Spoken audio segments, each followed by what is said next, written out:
Hello guys, we are finally back with another video of Blue Lock. और इस blue lock के video में हम लोग ब्लू लॉक के मांगा चैप्टर 282 को रिव्यू करने वाले हैं। बट इस वीडियो में आगे बढ़ने से पहले मैं आप सभी को ये बताना चाहूंगा कि अपन काफी सारी चीजें अपन ऑलरेडी कवर कर चुके थे स्पॉइलर में, तो मैं इस वीडियो को ज्यादा बड़ी नहीं रखूंगा। So without wasting any time सीधे चलते हैं वीडियो की ओर। तो हमें स्टार्टिंग में देखने को मिलता है कि अनाउंसर अनाउंस करते हुए बोलता है कि अब मैच खत्म होने में हमें सिर्फ 1 मिनट बचा है, जिधर लोकी बास्टर्ड म्यूनिच से वापस से बॉल छिना के उनकी गोल की तरफ बढ़ रहा है। और वहीं हमें काइजर एंड इसागी देखने को मिलते हैं जो कि डिफेंड करने के लिए जा रहे होते हैं। लेकिन उसी टाइम पे इसागी को अंदर से फीलिंग आती है कि काइजर एक जीनियस नहीं है और काइजर बिल्कुल मेरी तरह है, वो भी वैसे ही एक्ट करता है जैसे मैं करता हूँ। यानी कि इस पूरी फील्ड को पहले वो समझता है, देखता है एंड उसको परखता है, तभी जाके वो अपने नेक्स्ट मूव लेता है। और काइजर भी एक टैलेंटेड लर्नर है, बोले तो प्रोडिजी। तभी इसागी के मन के अंदर काइजर के फ्लैशबैक घूम रहे होते हैं, जिधर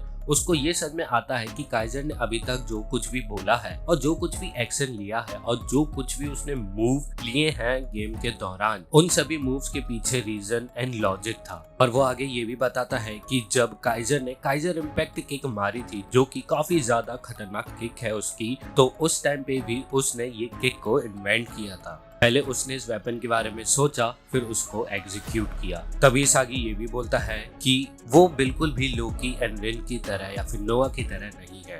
काइजर बिल्कुल वैसे ही एक्ट करता है जैसे उसका सराउंडिंग रहता है। फॉर एग्जाम्पल, जैसे जैसे दुनिया बदलती जाती है वैसे वैसे अपन को भी उस दुनिया के हिसाब से चेंज होना पड़ता है, अदरवाइज हम पीछे रह जाएंगे। इसी वजह से उसके मन में 2 पजल पीसेस जुड़ते हुए दिखाई देते हैं, जो कि हम क्लियरली मांगा पैनल में देख सकते हैं कि टैलेंटेड लर्नर वर्ल्ड स्टाइल से जुड़ जाता है और ये दोनों एकदम सेम चीज है। और जिसको इसके बारे में नहीं पता वो मेरी स्पॉइलर वाली वीडियो जाके देख सकता है। तभी हमें फर्दर देखने को मिलता है कि इसागी अपनी थिंकिंग को और भी ज्यादा एक्सपेंड करता है, जिधर वो world style and self style को एक्सप्लेन करता है। एंड वो ये बताता है जब कोई प्लेयर खुद के लिए खेल रहा होता है एंड वो सिर्फ खुद के लिए सारी की सारी चीजें अचीव करने की कोशिश करता है एंड वो अपनी लिमिट को क्रॉस कर जाता है और साथ ही साथ में अनथिंकिनेबल इन्वेंशंस करता है, तो उसी के जरिए हमें मिलते हैं जीनियसेस, जो कि एक अलग ही लेवल पे खेलते हैं लेकिन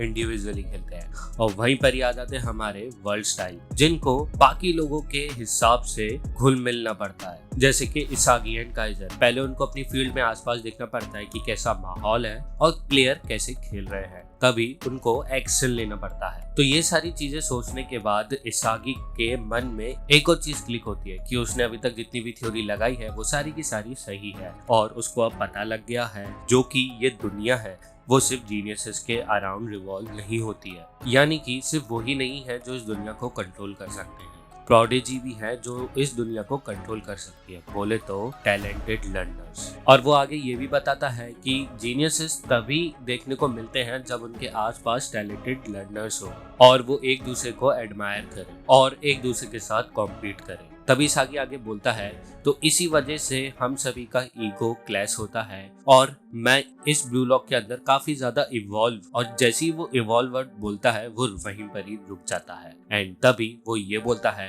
तो इसी रीजन के चक्कर में ब्लू लॉक के अंदर जितने भी प्लेयर्स हैं वो इवॉल्व हो रहे हैं। जी हाँ, इसागी ने इस बार सिर्फ अपने लिए नहीं बल्कि सारे प्लेयर्स का बताया कि वो आखिरकार इतने रैपिडली और इतने अच्छी तरीके से कैसे इवॉल्व हो रहे हैं। तभी हमें एक तराजू देखने को मिलता है जिधर टैलेंटेड लर्नर होता है left side and right hand side पे जीनियसेस, जो कि उनका जो बैलेंस था हमें इक्वल देखने को मिल रहा है। एंड इसागी ये भी बोलता है कि वो लोग सेम हायरार्किकल से नहीं आते, बोले तो वो दोनों सेम फैमिली से बिलोंग नहीं करते, वो लोग एक रिलेटिव रिलेशनशिप रखते हैं जिसमें वो एक दूसरे को सरपास करने की कोशिश करते हैं। और इसी के साथ हमें सीन कट होते हुए देखने को मिलता है जिधर लोकी काफी तेजी से बॉल लेके बास्टर्ड म्यूनिच के गोल की तरफ बढ़ रहा होता है एंड लोकी को रोकने के लिए नोआ आता है, लेकिन नोआ कुछ नहीं कर पाता लोकी को रोकते टाइम एंड लोकी उसको इजीली बीट करते हुए आगे चला जाता है। तभी इसागी और भी हमें चीजें बताते हुए देखने को मिलता है जिधर वो ये बताता है कि जीनियसेस एंड टैलेंटेड लर्नर एक कंप्लीटली डिफरेंट चीजें हैं, जिसमें self type and world type भी पूरा अलग हो जाता है और वो लोग अपनी डिफरेंट एबिलिटीज भी यूज करते हैं, तो उसको बिल्कुल वैसे ही सोचना होगा। यानी कि टैलेंटेड लर्नर की तरह। एंड उसको ये भी सोचना होगा कि आखिरकार काइजर कैसे इतनी सारी चीजें सोच रहा था, जिसकी वजह से उसने अपना ग्राउंड जो है वो होल्ड किया है एंड वो जीनियस के अगेंस्ट अभी तक खड़ा हुआ है। फिर अगेन हमें फिक्सेशन के बारे में बताया जाता है, जो कि मैं ऑलरेडी स्पॉइलर वाली वीडियो में बता चुका हूँ, जिसमें इसागी को अपने सारे फिक्सेशन को हटाना पड़ेगा, काइजर को हराने का, रिन को हराने का, एंड जो वो नोआ को एडमायर करता है उस चीज को भी हटा देना होगा उसको अपने मन से। तो सिर्फ एक ही चीज बचेगी एंड वो रहेगी जीतने की भूख। और जैसे ही वो ये चीज सारी सोचता है, तभी हमें नेक्स्ट पैनल में देखने को मिलता है कि इसागी के जो पजल पीसेस हैं वो उससे जुड़ने लगते हैं एंड अगेन उसका जो बॉडी से ऑरा था वो निकलने लगता है। एंड हमने जब उसकी आंखों को देखा था पिछले कुछ चैप्टर में, जिसमें उसकी आंखें एकदम कंप्लीटली चेंज हो जाती हैं एंड पजल पीसेस आ जाते हैं, तो हमें अगेन वो चीज दिखाई देती है। एंड इसागी फिर से अपना वो पहला वाला सीन याद करता है जब वो अपनी बाइसिकल से घर जा रहा था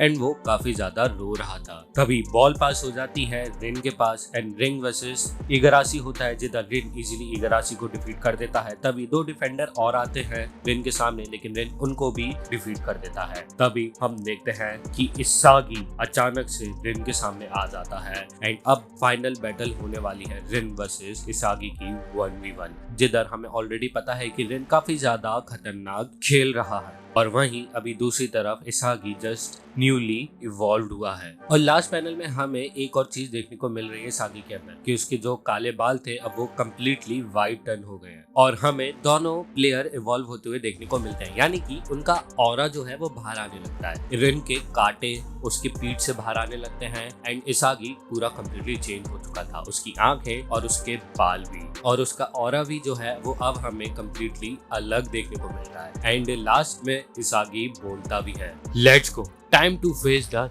न्यू मी। समय आ गया है कि अब रिन को नए इसागी से सामना करना होगा। और इसी के साथ हमें चैप्टर खत्म होते हुए देखने को मिलता है। अब बेसिकली मेरे हिसाब से तो यहाँ पे सिर्फ 30 सेकंड ही बचे होंगे मैच खत्म होने में, लेकिन बात यहाँ पे आके अटक जाती है कि इस 1v1 बैटल को कौन जीतेगा, रिन या फिर इसागी। अगर रिन जीता तो ये तो गोल स्कोर हो ही जाएगा, और अगर इसागी जीता तो हो सकता है कि काउंटर अटैक पड़े और हमें गोल स्कोर होते हुए देखने को नजर आए बास्टर्ड म्यूनिच की तरफ से, बट ये टाई भी हो सकता है। अब वो क्या होगा वो तो हमें नेक्स्ट चैप्टर में ही पता लगेगा। तो अगर आप सभी को ये वीडियो पसंद आई हो so please don't forget to like and subscribe. मैं मिलता हूँ आप सभी को नेक्स्ट वीडियो में। Until sayonara.